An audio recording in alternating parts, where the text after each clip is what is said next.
লক্ষ্মীপুরের বন্যা পরিস্থিতি কিছুটা অবনতি হলেও উন্নতি হয়েছে কুমিল্লাতে। এ বিষয়ে আরো জানাতে সরাসরি যুক্ত হচ্ছেন সহকর্মী সাইফুল ইসলাম স্বপন ও সুমন কবির। প্রথমে যাচ্ছি লক্ষ্মীপুরে। স্বপন, প্রত্যন্ত অঞ্চলগুলোতে ত্রাণ পৌঁছাচ্ছে কিনা, কি বলছেন প্রাণভাসীরা? এ নিয়ে কি তথ্য রয়েছে আপনার কাছে?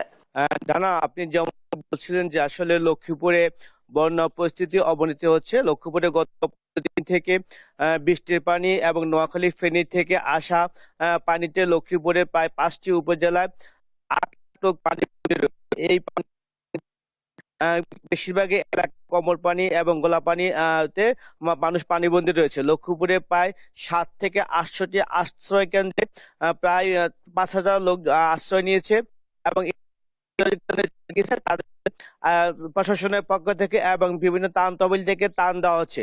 যে লক্ষ্মীপুরে যে 8 লাখ লোক পানি রয়েছে, তার প্রত্যন্ত অঞ্চলে এখন পর্যন্ত